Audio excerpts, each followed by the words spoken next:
Dr. Paul Rieckhoff. All right. Thank you.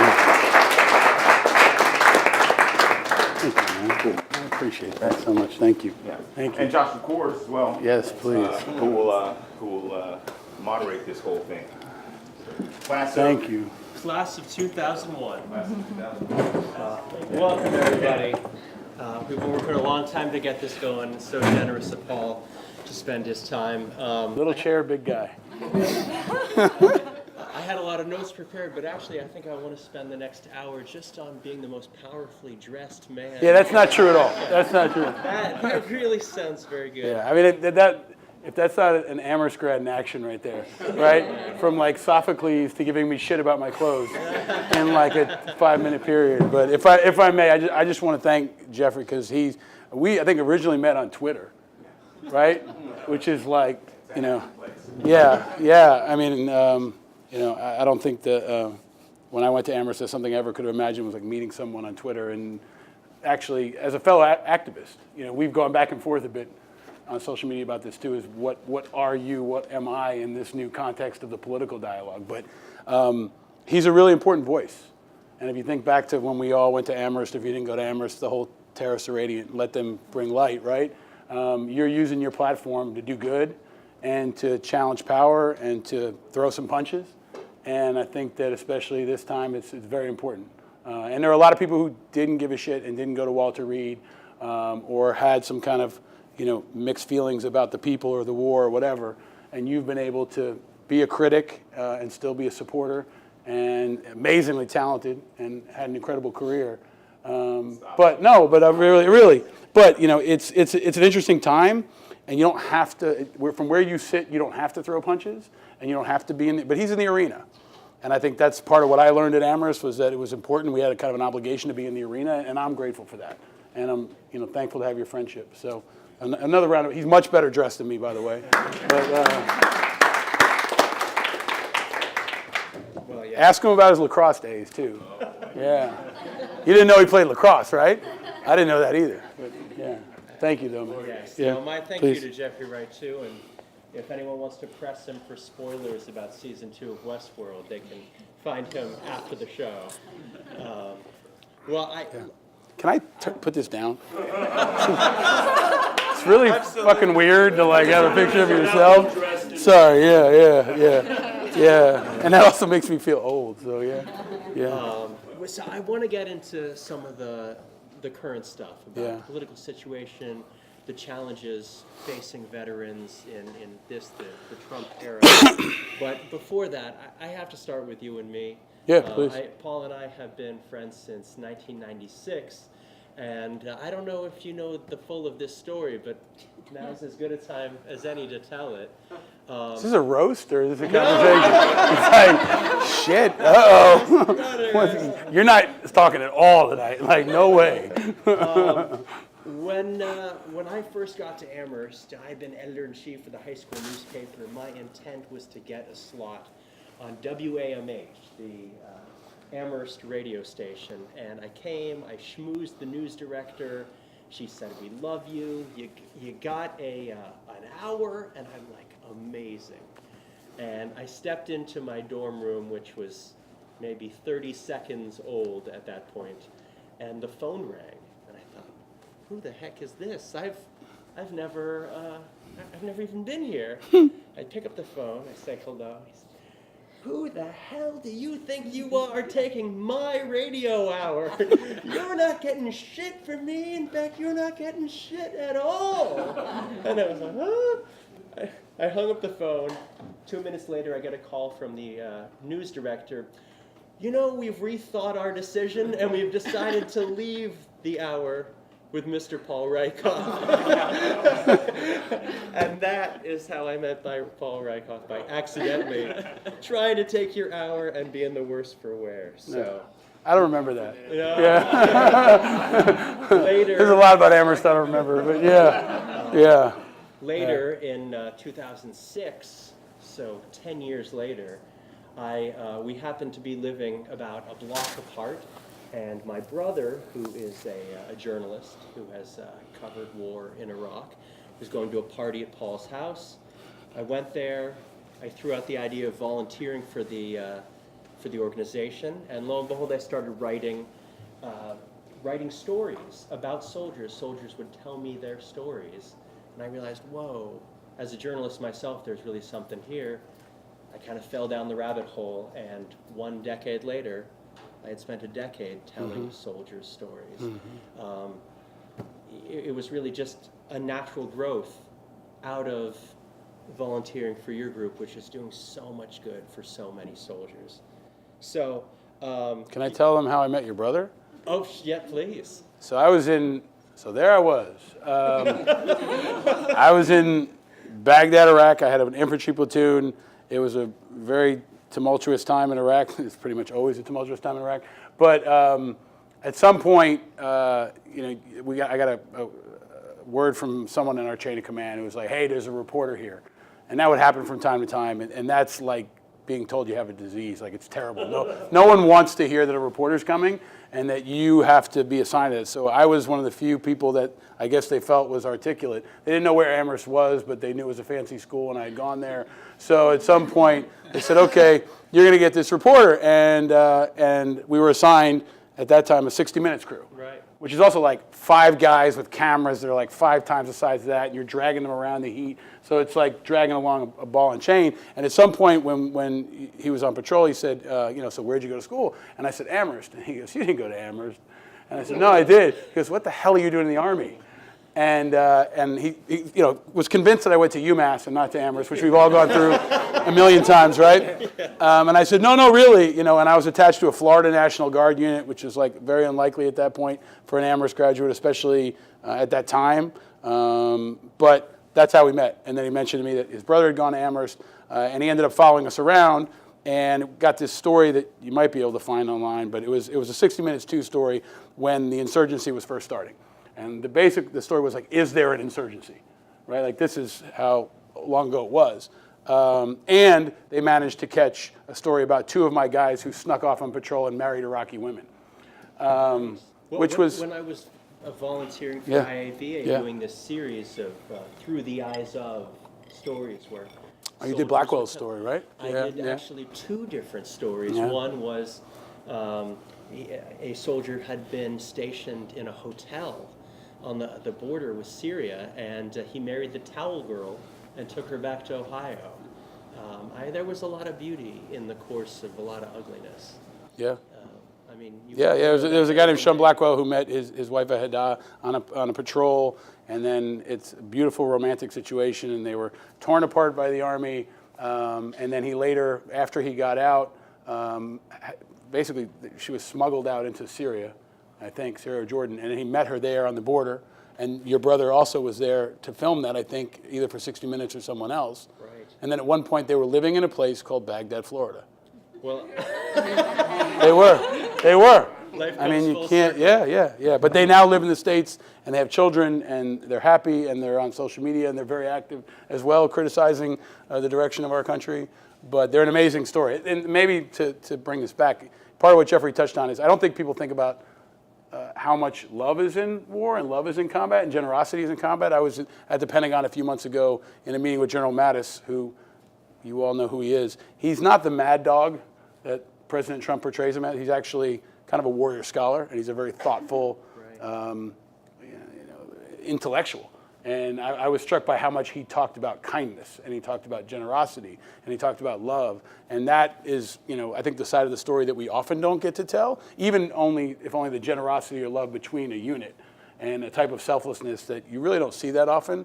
If there's one cigarette or one, inch of whiskey, whatever it is that's left, it goes around every single person in the unit before it's gone. Yeah. And I think that kind of love and connection is really important to think about in terms of the military, especially when it's being kind of posterized and cannibalized for political purposes right now. I think it's important to know that that's a part of it. Well, that's a good point. Okay, the first thing when you think of military in these recent weeks has been the parade. Is this really something that folks in the military and their families want? A military parade? No. I hope that's not the first thing people think of. It might be, the latest in a string of, I think, unprecedented politicization of the military. which has always happened to some extent, right? The connection between politics and war is not new, but it's different now because such a small percentage of the population is served. So we're kind of an other, and there are so many people using us or talking about us or trying to speak for us, and I think that parade madness is just the latest example. We actually polled our members, and most of them don't want it. They think it's unnecessary. They think it's a waste of money. But also what they're sensitive to is there was a debate back in 2004, sorry, I guess it was 2009, I think, that whenever they announced Iraq was over at some point. They've done that a couple times. Maybe it was 2011. But Obama said Iraq's over, the war's over. And that was in December. And then St. Louis did a giant parade. They did a giant welcome home parade. And there was this national dialogue around whether cities and the country should do a welcome home parade because Iraq was over. Iraq wasn't over. That discussion kind of went away, but there's always been a discussion about a welcoming home parade at some point. That's different than a military active duty parade to bang on the drums and try to look like North Korea. So I think that what you're seeing is the military and the veterans population over and over again on some levels is a conscience for our country. And no matter what you hear about the support for one party or another, mostly you hear the military supports the Republicans. But I think that they're kind of a governor on an engine. And when they push back on things like that, they're saying, hey, this is not cool. This is not a banana republic. We're not here for show.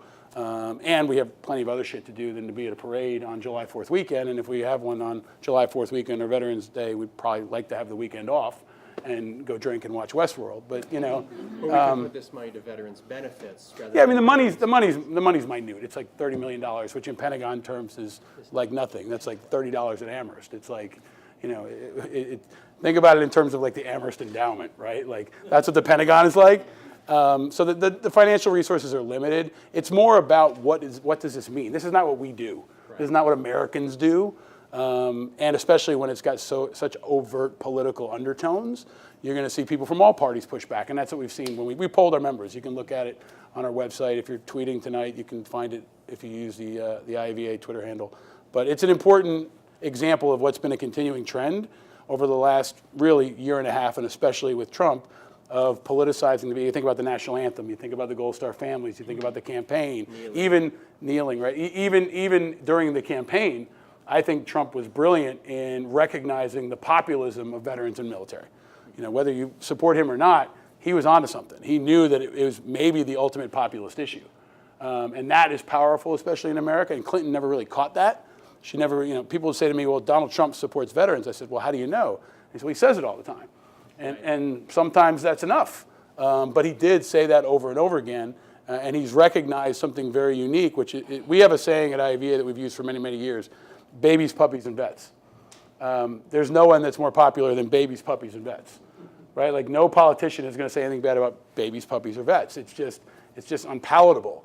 And he's been able to take advantage of that, and I'm frankly surprised more politicians haven't over the years. Well, that's one of the curious things. I mean, in a Washington that is absolutely divided left and right, veterans seem to be the one thing that, without caveat, everybody agrees on. So why is it that there can't be more agreement on giving to vets? It seems like that would be a slam dunk for everybody involved. I mean, I think so I just came back from Washington last night on a 6.5-hour train ride, which was shitty, because I would love to talk more about infrastructure than vets for a change sometimes. But I left Washington, and we've been doing an advocacy trip there with the grassroots. We do kind of a Mr. Smith, Mrs. Smith Goes to Washington, where we take our members from around the country and bring them to Washington to meet with lawmakers. And it's everybody from John McCain to the VA secretary. And I met with the VA secretary yesterday for about 30 minutes as well, which is important given what's going on in the news, and maybe we'll get to that later. But it's not just Republicans and Democrats. Like I think in my experience, I think that's a generalization. And veterans issues are not simple either. Right. So there's actually maybe one of the most important political fights, I would argue politically in America, is happening around the VA. And it's about whether or not to privatize what is the second largest line item in the federal budget. It's a $200 billion budget, and there's very different philosophical views. You've got Bernie Sanders on one side, who wants more of a socialized program. You've got the Koch brothers and some other special interest groups that are on the far right. And then you've got various levels in the middle. And most of our members are in the middle. They want something that's more of a blended, moderate. But that's just one example of where even veterans is not simple. right? You could say everybody should support veterans. Yeah, everybody does, but that's where the political jingoism comes in. You know, everyone says they're gonna support veterans, but how are you gonna do it? Everybody says, I'm gonna clean up Washington, right? You're gonna say, I'm gonna clean, that's like the ultimate bullshit throwaway line in politics. And now the next one is, I support veterans, right? Or I'm gonna fix our infrastructure. These are the things that politicians throw out there. It's too broad to mean anything. Yeah, I mean, well, and it's not even that it's broad, it's just that no one ever asks the follow-up. No one ever holds them accountable. So on things like VA reform, you know, it's not a voting issue. Like rock stars don't go to the House Veterans Affairs Committee, right? They go to the Armed Services Committee. Maybe they want to be in the Budget Committee. So traditionally in Washington, veterans issues have been kind of backbench issues. Bernie Sanders loved to talk about how he was on the Senate Veterans Affairs Committee and he was the chairman. He wasn't the chairman because he was like a rock star for veterans. He was the chairman because he was an independent and he had a caucus with the Democrats and the Democrats had to give him something. And the only thing that was left was the Senate Veterans Affairs Committee. Otherwise, you wouldn't pick a, you know, extremely liberal, non-veteran named Bernie Sanders, who had never served, who's anti-war, right? It just wouldn't be a political choice. But that's at the time where the Senate Veterans Affairs Committee ranked. So you get people who are, you know, less visible, less focused, less motivated. And interestingly, because we testified before them this week, not maybe 50% veterans. Like, you know, the chair, oftentimes the chair of the Senate Veterans Affairs Committee, House Veterans Affairs Committee, haven't been veterans. So if you think about it in the context of teachers or, you know, foreign policy, you've got folks who don't necessarily know their shit. And that creates bad policy. And that's what happens when you see, you know, a VA IG report that says there's problems. There's just, it's not on the top of the priority list.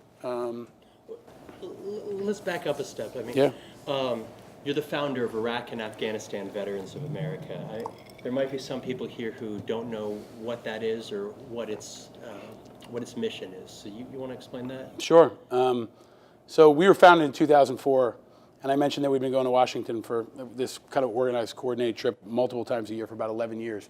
When we started in 11, and I'll get to the answer in a second, but about 11, 12 years ago, even 8, 7 years ago, people would say, what are you going to do when the war's over? Like, aren't you going to have to change the name? Todd's laughing because he remembers, right? Or so you're called Iraq and Afghanistan Veterans of America. Oh, the war's going to be over. Like, what are you going to do? How are you going to pivot? Do we need an organization like that? And now with the perspective of time, you know, if we need to rename ourselves as anything, it might be like Forever War Veterans of America, right? Because now we're in forever war. But we were founded in 2004. I came home after doing a tour in Iraq and wanted to try to make a difference. I was organizing the guys in my platoon. It was pre-Facebook. We had a MySpace page and a very flat, like 1.0 website that was called OperationTruth.org. Right. And it was a place where veterans could share their stories. It was like a glorified message board. Well, so I wanted to ask you about that. Yeah. IAVA started out as Operation Truth. Yeah. What was this truth that you were trying to get out there? When I came home in 2004, and one of the first, I think the first public talk I ever gave was at Amherst. I came home, was in uniform. Ben Lieber, the dean of students at the time, many of you may know, invited me to come back and talk to the students.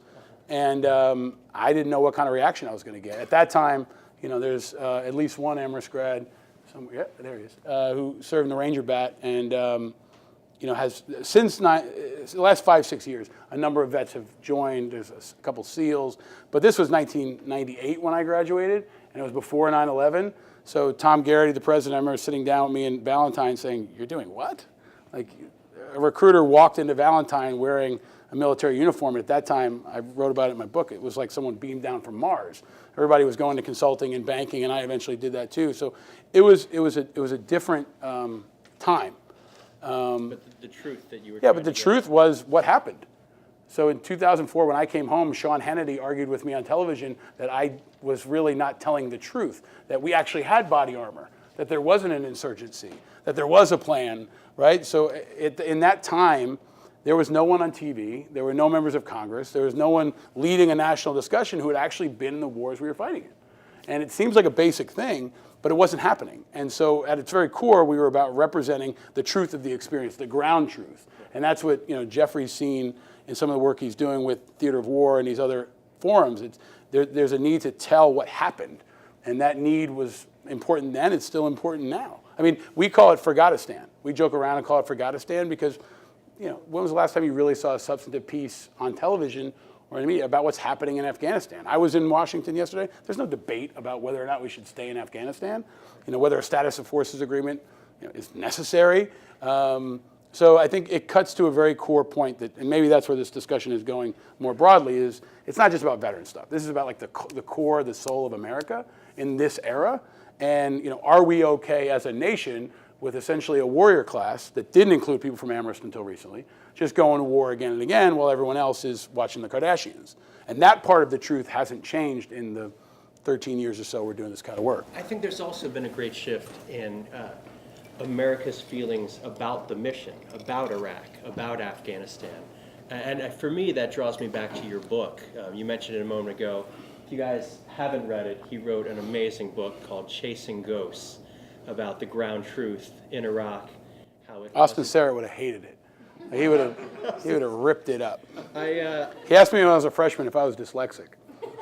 Really? Yeah, he did, yeah. Because I'm going to talk Amherst stuff because I talk vet stuff all the time if I can. But I come from a public school and, the guys who I lived with knew this, but I struggled to kind of adapt to Amherst and I hadn't written that much and I was working, it wasn't really focused, and Austin Serrett, who I like a lot and was inspired by, and took his murder class at the time where the Today Show came in. If you were there at the time, you remember. He taught a class on murder and it was very provocative. And he was my counselor. I sat down, he was ripping apart my paper and I hadn't really written, I probably hadn't really done the reading. And he asked me, he was like, are you sure this is the right place for you? And he's like, have you ever, been diagnosed for dyslexia? And I was kind of like, well, thank you for making me feel welcome. Recently when I was... But the book, yes, the book. No, Austin Serrett. No, but I do think Amherst, did, now with perspective, our 20th reunion, Dermond and Todd and some of my dear friends are here from my class, 20 years is coming up, and now I reflect, because I have a son, about what Amherst taught me and what Amherst gave me and what, I was able to be a part of at Amherst. I'm insanely grateful. The trajectory of my life was so influenced by that decision to go to Amherst. And a lot of it was that, the Socratic method and the thinking and the learning and the writing. I wrote a lot and I learned how to become a writer. I kind of emerged I got my voice a little bit and then I honed it over time and was able to write a book. But at the time I didn't appreciate how important that was, not just from a professional development standpoint, but from a creative standpoint, from a therapeutic standpoint. And I think that's one of the things I'm really grateful that Amherst taught me. And a sense of service before it was cool. Right? There's a sense of global connectiveness and obligation and selfless service and trying to give back to the community. Not as much now, not as much then as there is now when you go back to campus. I think it's definitely different post 9/11. But there was a sense that we had an obligation to try to make some kind of an impact on the world. And I think that's more important now than ever. Yes, Serrett did impart more than just the lessons. He came to Vanderbilt Law School when I was there in 2016 to give a talk.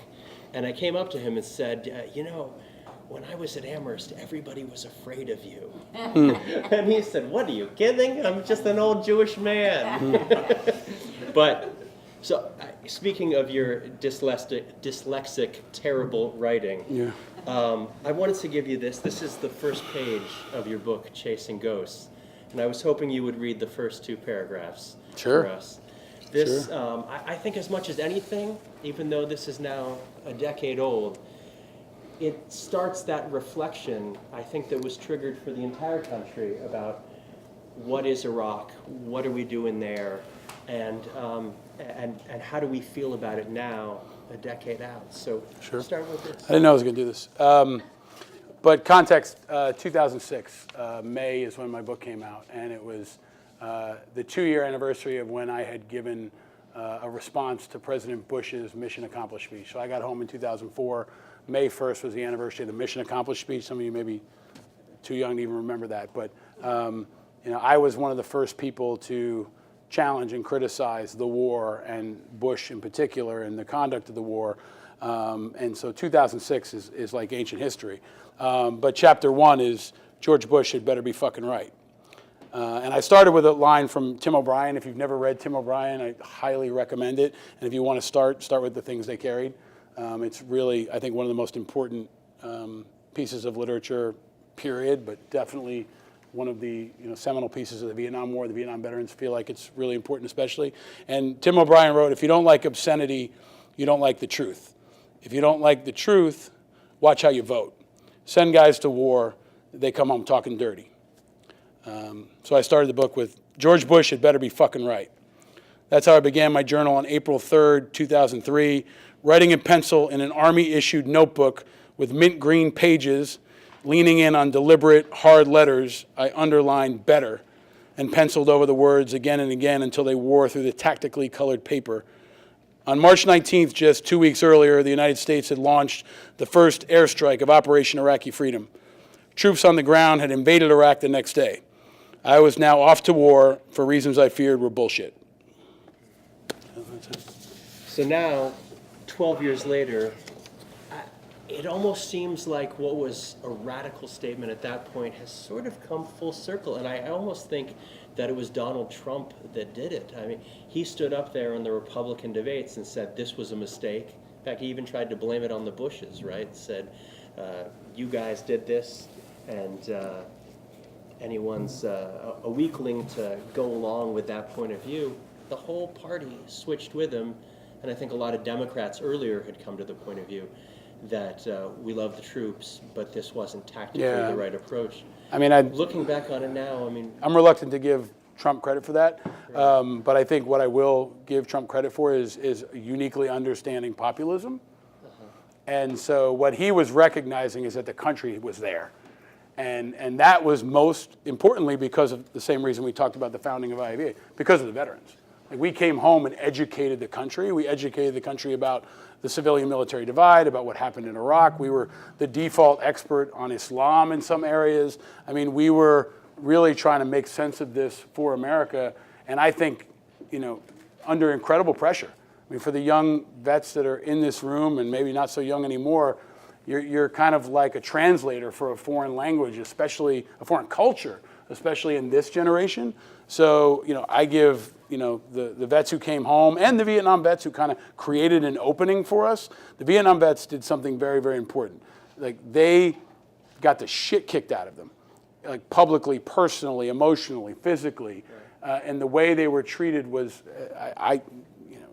it's unimaginable to me. But they ensured that when we came home, it didn't happen. And this was in the context of, George Bush, and John Kerry. So John Kerry's service was like crucified out in the open. So it was a very dangerous time to talk about your service. And it was politicized. So I think, Trump was just recognizing what, everyone else was afraid to say, that the country knew it was a mistake. And now, I think Afghanistan, generally, I don't know where the polling is, but now people have seen where that is. But the challenge becomes, how do you reconcile that with us? And how do we reconcile that? And a lot of our work has to do with mental health and transition assistance. And the moral injury of war is a critical part of this. And it's become that much more complicated for the people we work with and serve, because now that recognition is real. Well, when you look back on Iraq and your service and your time there, I mean, do you feel comfortable with the idea that the mission was a mistake? Yeah. You do? Yeah. More so than anybody else. Yeah. I mean, absolutely. I mean, I think it, in this time period, it's hard to frame things in terms of like how fucked up they are. Right. But I think, at the time, I thought it was the biggest foreign policy debate of our time, the biggest foreign policy blunder of our time. And now, we'll see, right? I mean, who knows what's going to happen with North Korea, but yeah, I mean, we hope. I never thought and this is taking me in the way back machine, like, I never thought we wouldn't find weapons of mass destruction. I was like, these guys are going to fucking put it somewhere. Like, there's no way they're going to have us invade a foreign country, send all these people, and not, like, even if there aren't any weapons of mass destruction, just plant them somewhere, right? Because I looked everywhere. We all looked everywhere. We were looking in basements and kicking in doors. And I honestly, I never thought that they would not admit that they hadn't found them. But that was the level of hubris and incompetence and, ridiculousness at the time. And I think it goes back to a core element that is unprecedented in our society, which is the lack of connection to our military. If you don't have a social backstop, if it's somebody else's kids that are serving in Afghanistan right now instead of your own, you probably don't care that much. And that's what's, more than Iraq and Afghanistan being different, what's different is we've never fought this long with this small group of people and an all-volunteer military. So it's become the warrior class. And that is, I think, the part of all of this that's most dangerous for our country. And that's what doesn't get enough attention, in my opinion. I think there's another element, too, and I've noticed this when I've gone on radio shows and talked, as you know, doing radio and TV, it's like someone tossing bombs at you, and you suddenly have to juggle these questions and answer them in 15 seconds in a fully satisfying way. I got calls. We view it differently. Really? No, no. I mean, like, There are I opportunities, try not to do that shit anymore. Like, I don't go on those shows anymore because I think it doesn't help the debate. So I try to, find environments where we can actually have a real conversation. Right. And so, I've been on shows where we say all the time, we try to add light to all the heat. And I think that's what our generation can do. Cynthia's here. There are other vets in the room. Especially right now, like what I think veterans can bring to every debate is light rather than heat. We met with Congressman Brian Mast 2 days ago, who is the double amputee who came out pretty aggressively against the NRA and kind of broke ranks, right? No matter how you feel about him, his position is very unique. Right, and his ability to get respect and credibility and authority and be a voice of, on some levels, a voice of reason, I think is the opportunity that we present on the broader political spectrum. Well, But media sucks, yes. No, some media sucks. It's not fun. Some of these are actually really thoughtful exchanges. Yeah. But one call I got, I never will forget. And it just goes to show that not everybody supports our troops. Not everybody, has that family connection that you were saying. One guy called and said he didn't support troops. He didn't care what happened to them because he considered them killers. And he specified that he considered killers people who were late to joining the military in the effort to go to Iraq. He said by that point, they already knew it was a mistake. They already knew they were going to be part of casualties. So why should they be heroes to us? They seem a lot more, to me, like a killer. I was stunned in the moment, and I kind of evaded very artfully. But that always stayed with me, and I always wondered what your answer to that kind of accusation would be. There's a lot packed into that. Yeah. That idea it comes from ignorance. It comes from ignorance, right? Like it's the same sort of ignorance that creates misogyny or Islamophobia or racism, right? I mean, it's grounded in ignorance. And that's, I think, an important part of what we've tried to do in the last year especially, is communicate that we are not a monolith, right? There are 22 million veterans in America, roughly, right, of all generations, and many of them in this room from different generations. So we're not a monolith, right? So, and especially the younger generation is extremely diverse, politically, ethnically, gender, and so understanding who we are is very, very critical before we even go toward the point of making an accusation or something like that. I mean, in the context of an Amherst environment, and especially given kind of the inspiration of Jeffrey's words, everyone always asks us how many people we killed. Nobody ever asks us how many people we saved. Right. And that is, it comes from kind of the perpetuation of this idea of what it means to be in the military now, whether it's Full Metal Jacket or Hurt Locker. I mean, it's a perpetuation on some levels of a myth. And I think I'm going to flip this on you a little bit and say, we actually need more criticism. Like, we're not idols. We're not, this elite, different type of citizen, right? Like, we need to be held accountable, and the hero worship around the military that I think Trump has very effectively manipulated at times is dangerous. Mm-hmm. Like John Kelly cannot fix this shit. Like, he is not a mutant from outer space who came up in the military who can go in there and fix it. Like, that is like the essence of, I think, the perpetuation of this, unhealthy, unquestioned. I think we are fair game, right? Like, I mean, of course, respect is important and a thoughtful conversation is important, but we're not above criticism, and it's a fair question if you're in the public arena. Like, I wouldn't recommend you walk up to a dude in the subway and be like, hey, how's it feel to be a killer? And that's happened. Like, we've had, all vets can probably tell you of a time when there was a guy who told me once, you didn't fight for me, you fought for George Bush. We hear that, but they're the exception. Right. Oh, you were the exception. Yeah, yeah. But, I mean, but this idea of joining when you don't agree with the mission and you know you're going to do it, as opposed to people join for a lot of different reasons, right? People join for a lot of different. When I signed up, I joined in 1998. There was no Iraq, there was no Afghanistan. When I volunteered initially to go, I thought I was going to Afghanistan. There were plenty of people who signed up after 9/11, before the invasion of Iraq, who joined to fight the Taliban and ended up in Baghdad. So again, it starts with a really, I think, unhealthy assumption that you know about that person, and everybody joins for different reasons. And ultimately, it's more an indictment of that person and the civilian dialogue that's lacking in holding leaders accountable, or even holding yourself accountable, because we're an instrument on some levels of our democracy, and we are asked to do things on behalf of our country. I want to go on the record as saying that's the answer I gave on the radio. Yeah. Everybody joins for a different reason. You can't peg this. But you know what? Like, some people knew that it was a bullshit mission, they still joined. So maybe you can have that conversation with your spouse or your kids or yourself, and that's where I get to, the inner fight that many of us are happening. Whether it, on the inside, the voice, talking about. Again, I joined because I knew at the time that it was a bad decision, but I thought about it, and I wrote about it, and I said, look, I felt like I could do more on the ground in Iraq with a platoon than I could standing in Union Square with a sign. Right. Now, I still, many of us have the debate. How can you have the most impact? Whether it's your social media, or your philanthropy, or your family, we all think about how you can have the most impact. And for some people, it's different than others.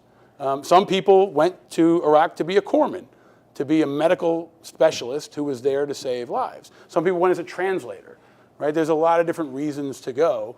And again, it cuts to that very core, unprecedented, dangerous civil-military divide, where our country on the whole, including our president, and including more and more of our Congress, has never been so disconnected from our democratic instrument of war, right? Well, and I hope it also goes without saying that Paul not only saved people in Iraq, but you and your organization have saved people here by connecting them with resources.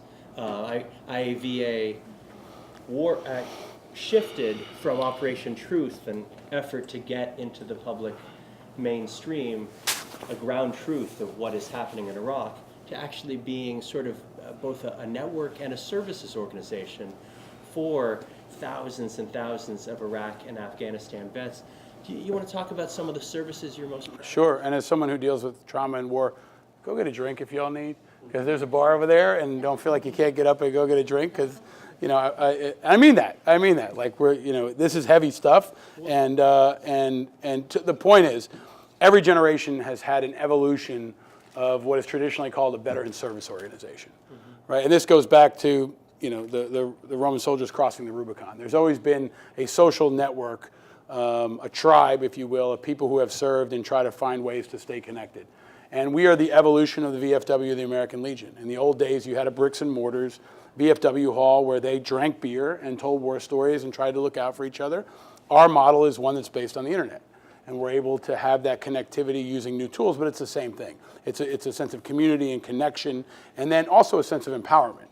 We work very hard to tackle the issues that are most pressing to our community. This week in DC, we rolled out our annual policy priorities. We call them the Big Six. We talk to our 425,000 members or so and say, what's most important to you?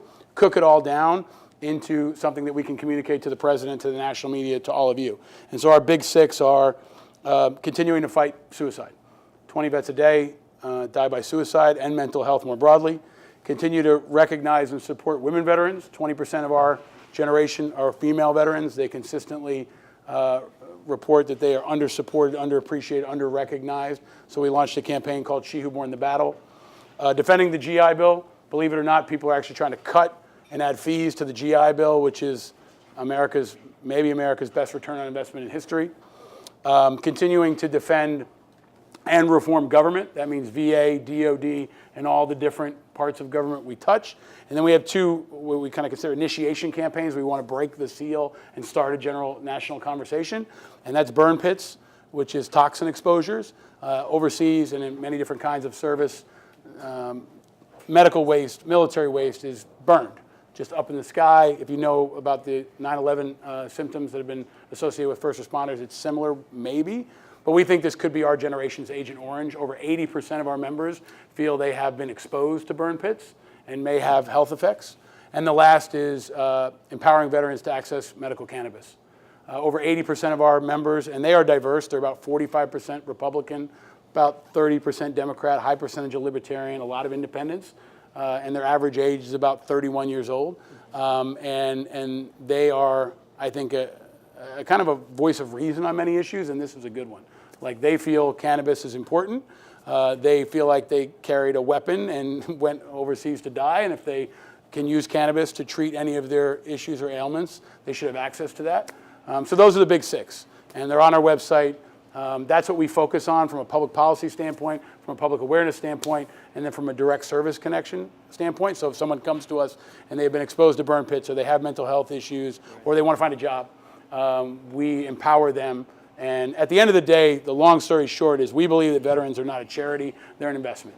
And if philanthropy and all of you and national leadership and everybody in between invest in veterans, it will produce a tremendous return for them as individuals, but even more importantly for the rest of our society. So we think that we represent a source of hope, I hope, and light at a time when it's pretty dark in America and people are pretty pissed off and stressed and scared. This community can be a positive influence, but it starts with an investment in those big six areas and recognizing their potential. Right. I mean, one of the most astounding things to me in my decade on reporting on veterans is just how few veterans knew that these resources were out there. Eventually I put up a list on my website, joshuacoors.com/list, that just compiled all the most successful, most helpful series of resources but they're going to a journalist for this kind of aid? Yeah, but there's an important truth in that too. And So, thank you. Ladies and gentlemen, my best friend Todd Sutler, class of '98. Give him a round of applause, not because he gave me a drink, but because he's awesome. No, I'm going to give you some. He should do a speech coming up. He runs an incredible school, a charter school in Brooklyn, and I think he and a couple of my other friends and classmates in the room is reflective of, I think, a sense of service and social entrepreneurship and leadership that's not just in the veterans community. I think there's a little bit of a secret sauce to Amherst, I think, and he's a part of that too. And he's nice enough to give me a drink. But but to your point, here's the deal: there are not enough resources. The reason they're calling you is because where's the econ majors in the room? Okay, like massive supply, limited and diminishing demand. Sorry, the other way. Sorry. Massive demand. Sorry, thank you. Not an econ major. Massive demand, small and diminishing supply. There are 22 million people who have been exposed to war and trauma, okay? And philanthropy generally doesn't focus on it. People have been disconnected. They say, oh, the government's got it covered. If you've read the news about the VA lately, you understand that that's still a challenge. So they're coming to you, but they're coming to you because they need to. Because we have a very small budget and the demand is off the charts and it's getting higher and it's going to get worse. And in general, the country is not only not having oversight around the VA, they're not taking care of the charities that are at the point of attack. Like the fact that we have to raise money, frankly, or any other veterans charity or military charity has to raise money should be kind of a wake-up call for the country, because we are essentially a cost of war that no one is picking up in substance right now. But I would go even further. I mean, there are not only veterans that are stuck in the VA backlog where they submit their case for medical care and it takes months and months to get care. There are so many veterans that don't even know where to turn. And that is why they end up calling me. They say, who do I go to for legal services? Look, if I had a $100 million marketing budget, they wouldn't have to call you. Right? I mean, and that's the truth, right? Like, well, you're at the top of my list. Yeah, no, but and I appreciate you, and I will give you a shout out, like you and your family. Your mom's here, and she should be very proud of you and your brother. Give it up for mom, please, right? But like today we were putting together this event, and I told you, hey, some of our members may not pay the admittance fee to come to this event, and you guys said you'd cover it. Absolutely. Like that's. There's an old saying that nobody made a greater mistake than he who did nothing because he could only do little. You can do a little, right? And we hope that in some ways, whether it's your time, your energy, you think about veterans as a part of your philanthropic priorities, because I would argue there's a responsibility. There's also a massive public health challenge, and there's an upside beyond the political upside. There's another old adage that the only victory in war is medicine. So if you think about traumatic brain injury, amputations, trauma care, blindness, all the stuff that we're dealing with in society more broadly, there is a couple silver linings, and one of them is the advanced medicine and trauma care. That people who would have died on the battlefield 10 years ago, 5 years ago, now can survive, and that's folding over into everything from car crashes to NFL players with head injuries. So the medical advances are really exciting, and if you want to look for some areas of hope or opportunity, I think that's one in particular that's really, really exciting. One of the big things that we can do is recognize one of our great guests here today. Christina Thunderthil has come from all the way from Florida to hear this talk, to get to meet you, and to get some more information about veterans resources. She served in Iraq, and you want to tell us about your service and she didn't have to stand up if she didn't want. Yes, Whatever you want, whatever you want. Give it up for her, please. She came to New York in the middle of a snowstorm, basically, from Orlando. That's hard, right? That's hard, yeah. So, I have two questions. Many times when service members are deployed, they end up getting hurt. The incident is supposed to go into an incident database within the Department of Defense. The Department of Veterans Affairs, when a veteran claims benefits, is supposed to go into that system to check it. What kind of advice do you have for a veteran or any service member whose chain of command does not put a blast on the flight line in the incident reporting system? That's the first question. The second question is it's kind of a statement and a question. The floor is yours, please. Yeah. But Christina, do you want Hold on. Do you want to tell them, She's got it, Joshua. She's got it. She's got it. So when I served in Iraq, I was in Balad near the burn pits, and I had to burn the feces and urine of my entire battalion from 2 metal drums every single day with JP8, which is jet fuel. Jet fuel, yeah. I was not given a face mask. In June of 2003, I was in a blast on the flight line. There's a medical document for it. It never made it into the incident system. I'm 38 years old. I'll be 39 in May. And I have 3 daughters. And I'm dying because of the burn pit exposure and burning my unit's fecal waste every day, except for when I did guard duty and went on leave to Spain.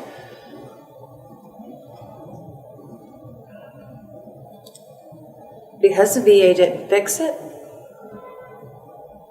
it's caused an autoimmune condition as well. Small vessel disease, which is vasculitis, and I had brain stimulations. It's taken away my sleep.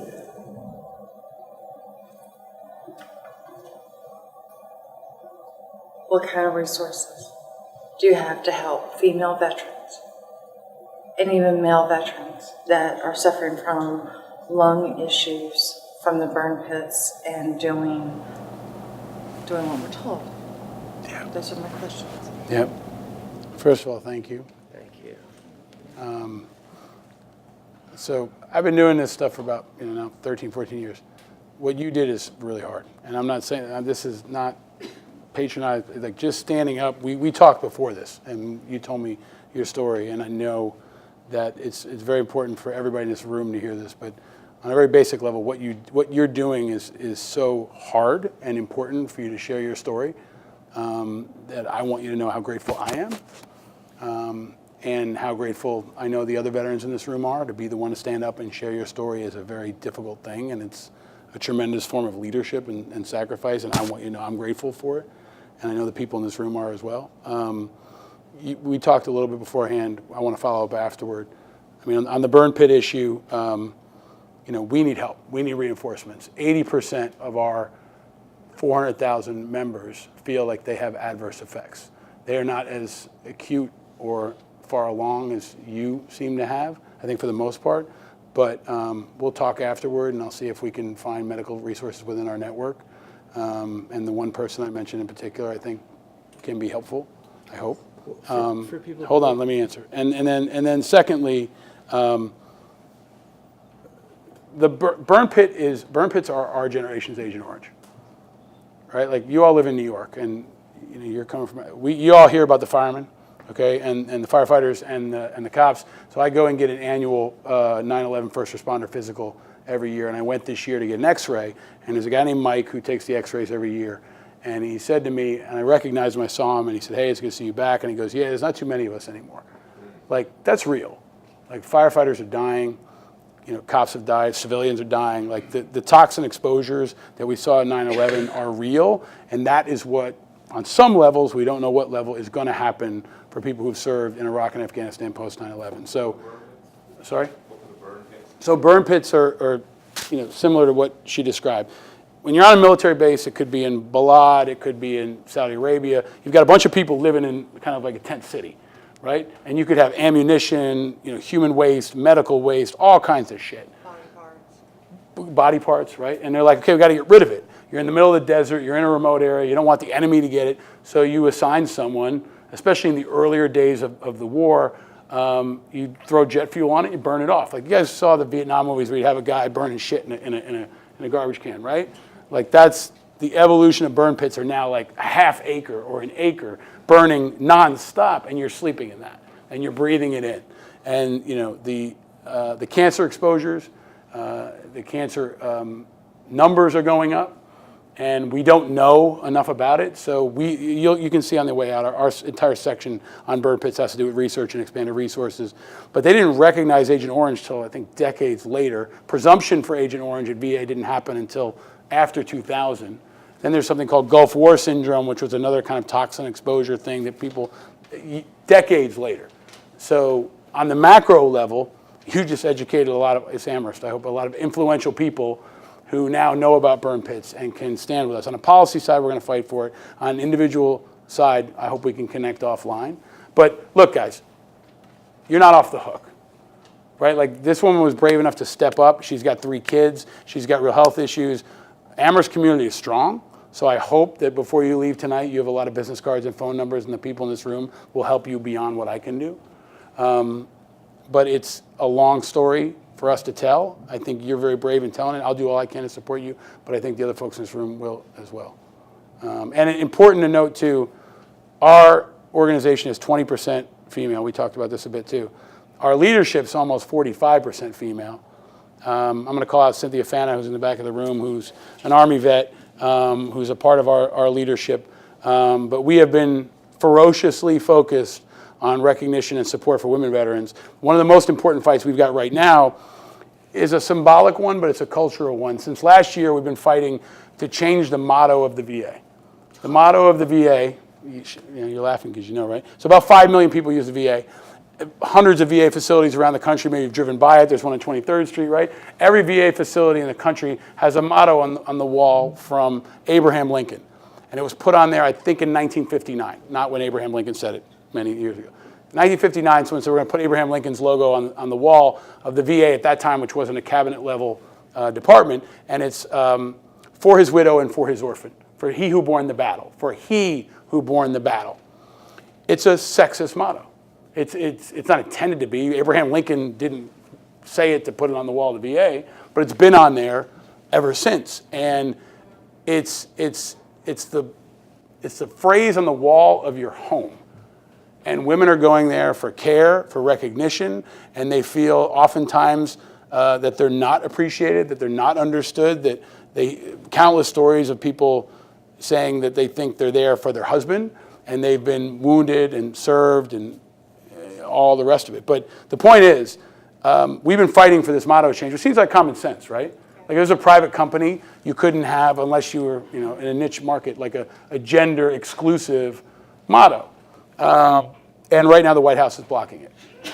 We've got buy-in from the VA. We've got a piece of legislation. We've got 18 veterans groups that support it. The White House is blocking it. I'm not going to, they can explain why. What do you want but to change it to? They can figure it out. It's like saying, like, if you say something racist, what should I say? You shouldn't say something racist. Right? Really, like that's like, and no, this is not you. That's a bullshit request I get. The VA secretary sent me that, and it was like, figure it out, dude.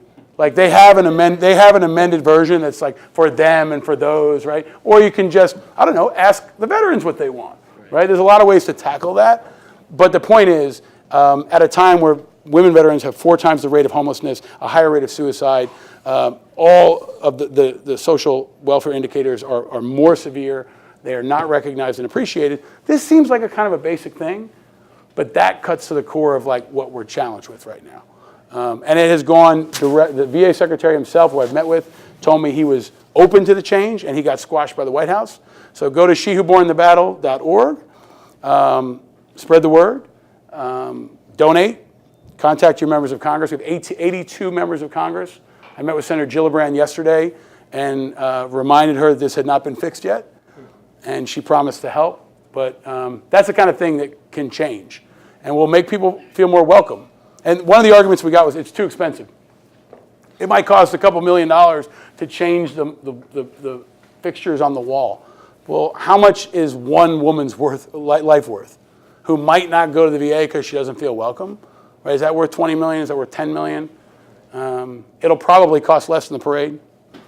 I want to open this up to everybody's questions, but before I do that, thank you again. I want to thank Christina for her question, and I want to ask one more question about women's issues because. Can we throw it out to them? Just because we're going to get kicked out of here, man. Oh, we are? Yeah, didn't you say we had to be out of here at 8:30? What time is it? Oh my goodness. Okay, let's throw it out. Jeffrey, Please. first question, please. I want to thank you for this gathering.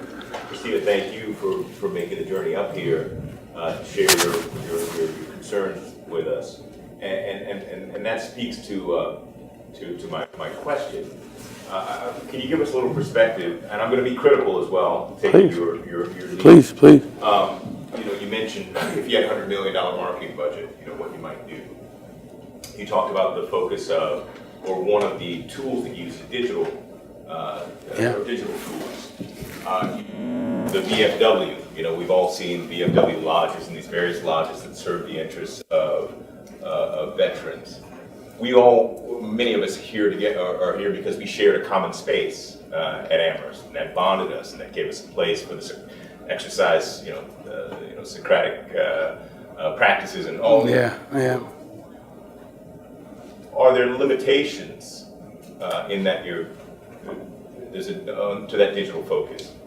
Might it be beneficial if you found that $100 million to find places, physical spaces, where folks can get together, commune with one another, commiserate, celebrate, discuss, educate one another in association with the work that the IAVA is doing? Is that something? Yeah, it's not, the personal connection is still key, right? But so it doesn't have to be mutually exclusive, right? But so, for example, Together. sorry? Because you can't drink over the internet. Yeah, but pretty soon you can smoke. So no, but the point is, the community has a lot of different terms, right? And so for our generation, some of them are actually more comfortable in the digital space. And this is a really interesting insight for us. So when we started we have a rapid response referral program. Master's level social workers who've served over 8,000 clients over the last few years on everything from homelessness to suicide interventions. And it almost always starts digitally. It starts on a Twitter DM, or it starts on a Facebook post, or it starts on a text. When we first started that program, Robin Hood Foundation here in New York funded the pilot in New York City. And they really were insistent that we had to do face-to-face. And what we thought, but we weren't sure, is that it was actually a barrier. Because when you're at your job and you're at whatever bank in New York City or whatever ad firm, and you need to talk to somebody, or you don't want to talk to your spouse, you can DM somebody. You can start with that connection digitally, and it helps reduce the stigma, it helps create access to care, and it's an important starting point. And you may not actually need to meet in person. So I think there's a power and given limited resources, it also helps us get to scale and efficiency, because sometimes we can solve problems at scale just using a GI Bill calculator, right, where the web can do something that 10 social workers would have done before. But the personal connection is always key, so we do both. And we do what we call vet-togethers, which are vets getting together. But I don't think the future for us is investing in bricks and mortars any more than it is for Amazon, right? Like, malls are going to be are desolate right now. VFW halls and Legion halls are empty. They are museums right now. So the real question is for the legacy organizations like the VFW and the American Legion, are you going to turn them all into museums? Or are you going to sell it and invest in next generation programs? Because the real estate value actually is incredible. When you think about that VFW hall, Legion hall, even here in New York, think about the VA on 23rd Street. Like, how much would developers want that piece of land? So this is actually a big policy shift that's going to have to happen, where we're going to go from 22 million people to like 15 million in about a decade. So the VA hospitals are going to be everywhere, and they're going to be empty. So what are you going to do with that real estate? What's our country going to do with those assets? And the West LA VA has been a good example where they're trying to turn it into like a Google-rific campus where it feels more like Amherst and less like a hospital. But at the end of the day, that model is dead. And so we've got to evolve, but the personal connection is still going to be key. So what we do is empower them to do it in a living room, to do it here, to do it on a film or anything else. We just decentralize it and don't put it in a bricks and mortars box. So what I would tell you is, like, the veterans' work is the same as every other bit of work, whether it's Amazon or Uber. Like, we have to evolve the model for the times, but the core element is the same. It's about connecting, uniting, and empowering a group of people.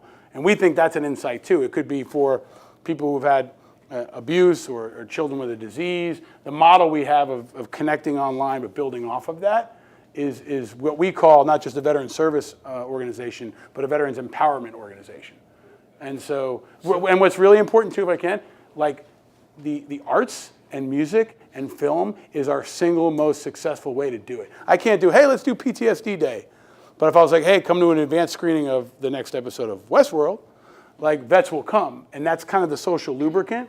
The older generations had an insight in that the beer was the social lubricant. The beer made people feel comfortable. And it was a part of their business model because they were a unique categorization of the tax code called C-19s. So they didn't pay tax on the beer. So it was actually a revenue generator. And that's how they made money. They made money selling beer, and they kept the beer halls going, and they bought real estate. So veterans are smart as shit in some ways, but they're good at one thing, which is taking land, right? Like, whether you're an infantryman or you're a VFW hall. Think about it, right? And so there's an insight there, Jeffrey. And I'm not just saying this because you asked the question, but the secret sauce for us has been music, sports, arts. Like that brings community in a way that we can use as a bounce pass into the harder stuff. I think maybe we should be suspicious of all of the benefits of digital technology. Yeah. You can deliver. Yeah. You can deliver goods digitally. Yeah. But you can't deliver interpersonal connection. No, it's 100% true. And what I found in working with vets that working with is that, yes, the poetry and the active writing has been therapeutic, but I think perhaps equally so, if not more so, it's just coming together physically with a community of folks with like experiences and like needs who write together. Yeah. It's more so they're being together. It's true. Or as much so. It's true. And the military is a very physical thing. It's like sports, right? Like, there's a part of it that's about physicality and about being in proximity. So that's something that there's a great book by Sebastian Junger that he wrote, I think it's called Tribe. But it's about, the kind of social network evolution of veterans and trauma and what this means for our broader society. But that connection is lost broadly. But when you're experiencing trauma or you feel isolated, it's even more acute, right? And the social interaction, the social interaction can be an isolating one. It masquerades as a communal one. So and there's a part of this. $1 million, you could buy those failing VFW halls. They won't let them go. But there's also another piece of this that we think a lot about, which is veterans work in the context of a social movement. So we think about it as a social justice issue, as a social movement. Like our social movement started with, the Romans crossing the Rubicon. George Washington was, a veterans advocate, right? All the way through John F. Kennedy to John McCain. Like this has always been a part of who we are. What's different about our generation is it used to be really internally focused. Like we hidden veterans halls. We have to turn it inside out now. We need you. We need everyone else because we're just so small in number. But if you look at it in the context of a social movement, whether it's a civil rights issue, suffrage, veterans have always been kind of this backdrop or this little bit of a spine or infrastructure to everything that's happened in this country. It's just not always out in front. So, yeah. Let's find a VFW to take over. I'm down. Yeah. Please.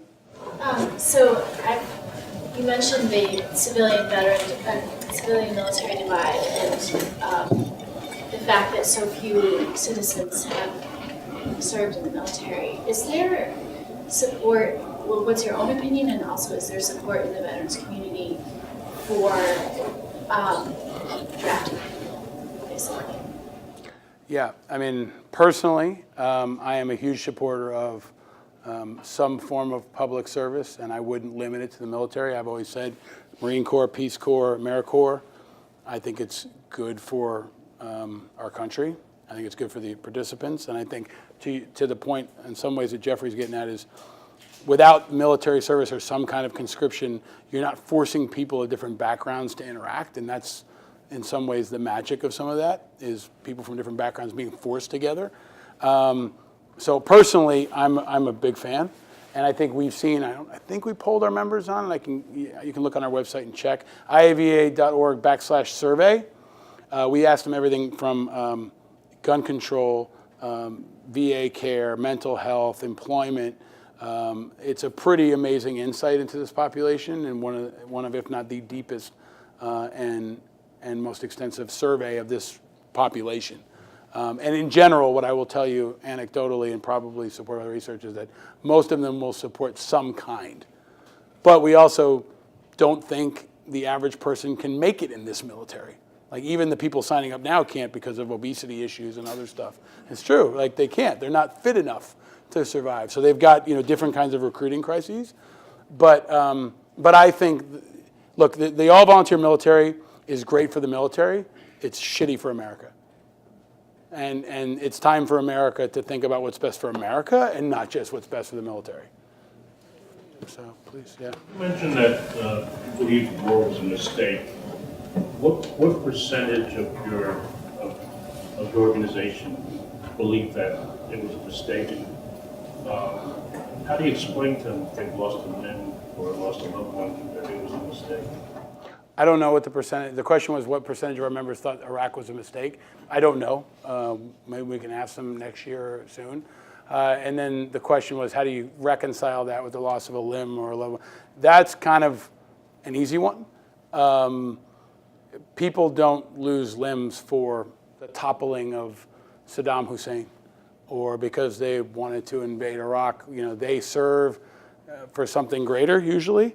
And ultimately, like that individual contribution or sacrifice is usually about the people around you. And I deal with a lot of folks who are survivors, and I think the ones who've gone through it generally understand that is how we view it. That's how I view it. If I died in Iraq, I didn't die for George Bush or Saddam Hussein. I, died because I hoped that the guy next to me didn't die. And that's the really challenging part of what these young men and women are facing every day is, figuring out who goes on patrol. We had a point where we didn't have enough body armor, and we looked around and said, okay, who doesn't have kids?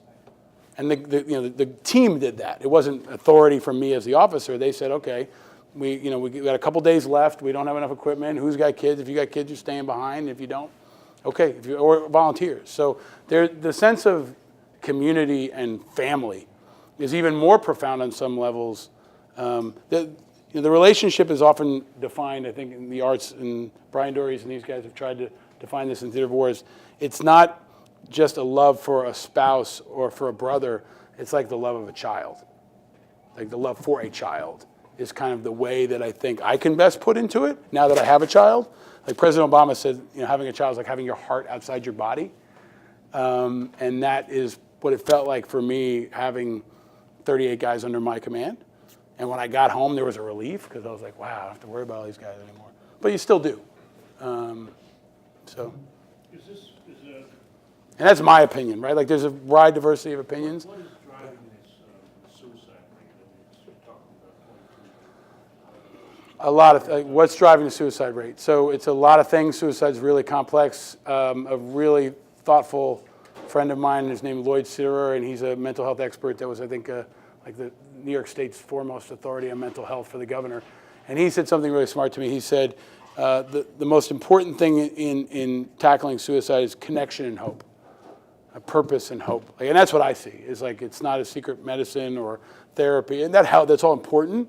But for me, there's a deep sense of isolation, of lack of connectiveness, and resources is very true. I mean, the lack of mental health resources is stunning, even for us and even for the VA and all these massive agencies. So the suicide rate in the broader population is also rising, but that's not comparable because everybody in the military is pre-screened for mental health issues, they're drug tested, there's other factors, but it's a real problem.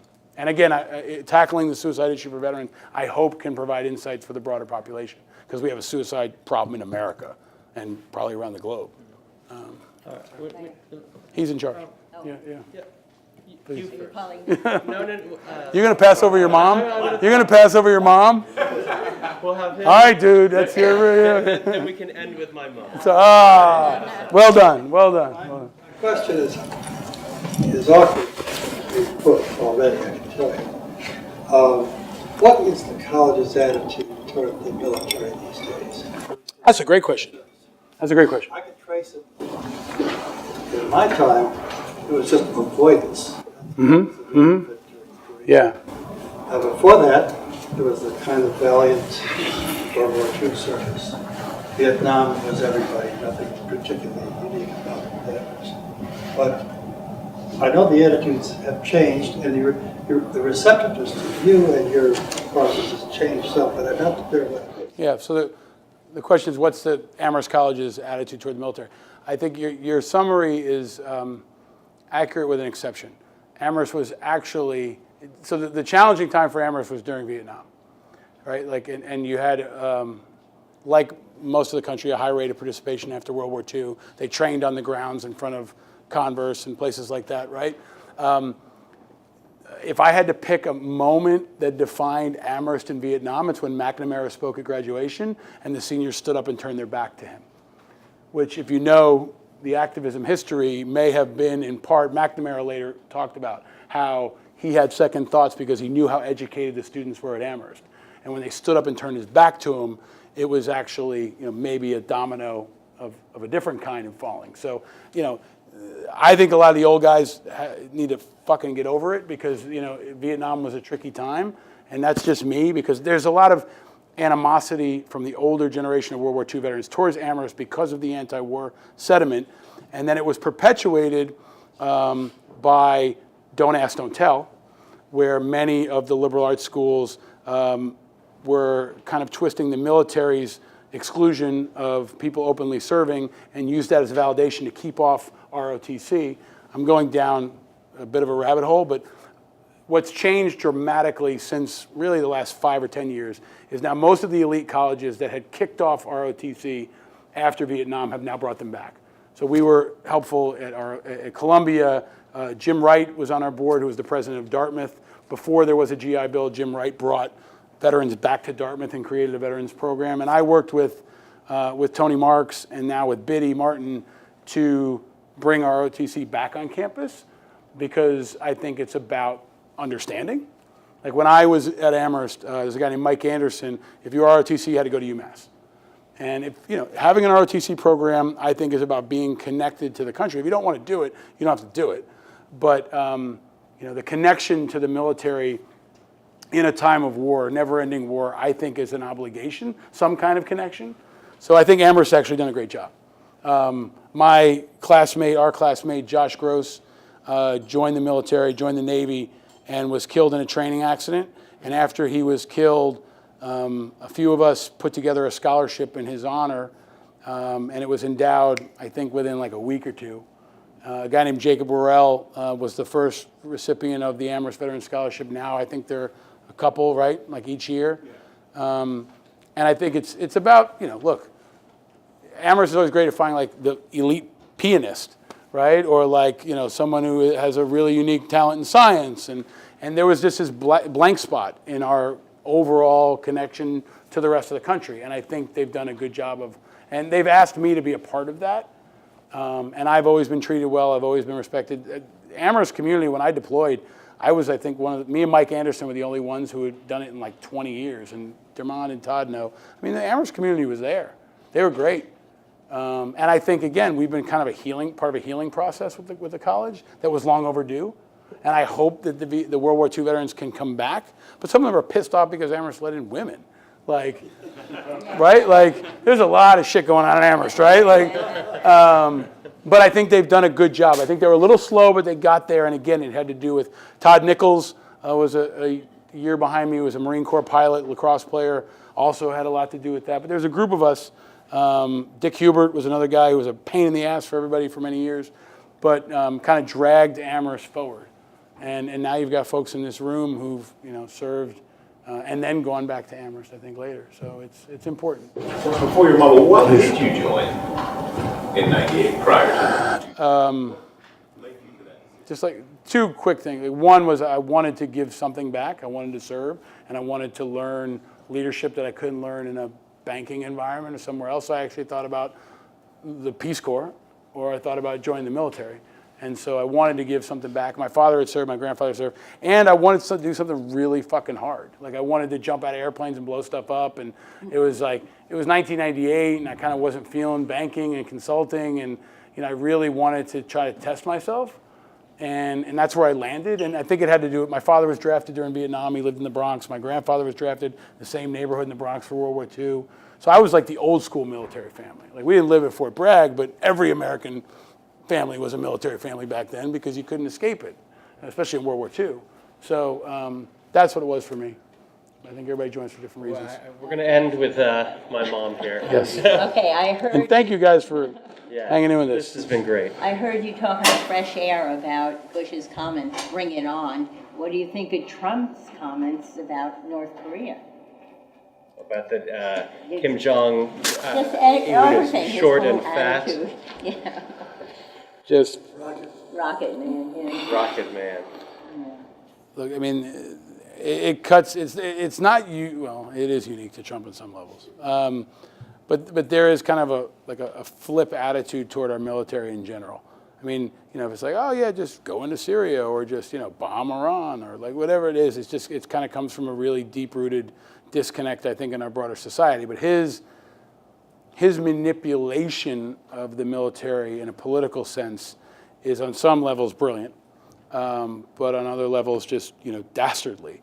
And I think what he's doing by picking a fight, I think most of all, I always go back to the practical. Like, our military is tired. They are overextended. We have deep-rooted economic and infrastructure problems. There's some really good writing that I can tweet about later about North Korea. Like, we might be the Boer Wars compared to what North Korea could be. I mean, North Korea will be the likes of which we've never seen. Like, our forces there will be a speed bump. You know, Seoul will be gone. So, like, those of us who know, and especially those who've served in Korea, understand the stakes there. And I don't know if he fully grasps the stakes for our military, but also for the world. And if he did, he'd probably be less cavalier about it. Well, when you talk to Gillibrand, and do you discuss these things? Not this time, no. No, not this time. But I'll give Gillibrand a shout out. I mean, she's been great on the Zadroga bill and the 9/11 first responders, and that was an entry point into her to broader veterans issues. And you know, she took that forward. Yeah, I mean, and look, Congress has a lower, you know, percentage of veterans than ever before too. So a lot of them don't know shit. Like, they really don't. Like, some of them have a real, almost dangerous disconnect understanding. Part of what we do is educate Congress every year. So a whole new crop comes in every year, and we're, okay, this is the VA, it's different than the DOD. This is the Army, it's different than the Marine Corps. Like, very, very basic stuff. right? And especially from a budgetary standpoint. Like, nobody understands that the VA is, think about it, it's like $200 billion. I mean, it's the biggest health system in America. It's massive. And that's an area where I wish more members of Congress got a crash course. You want to watch your member of Congress dance? Like, ask them specific questions about VA. And very few of them can actually answer it. And they'll give you platitudes and bullshit. Ask them what the VA budget is. Right? Ask them how many people work at the VA. Like, those kinds of questions are important. And the only way they'll learn them is if you make them learn them. Yeah. Well, on that note, thank you so much to our class president, Paul Rieckhoff, for coming to. Josh put a lot of work into this. Joshua put a lot of work into this, made it happen, and you really have been important in telling our stories. You did it for free. Like, you performed a tremendous service to our community over the years, but also just the work you guys put into putting this together. Thank you very much for doing that. So, round of applause for him, please. Thank you.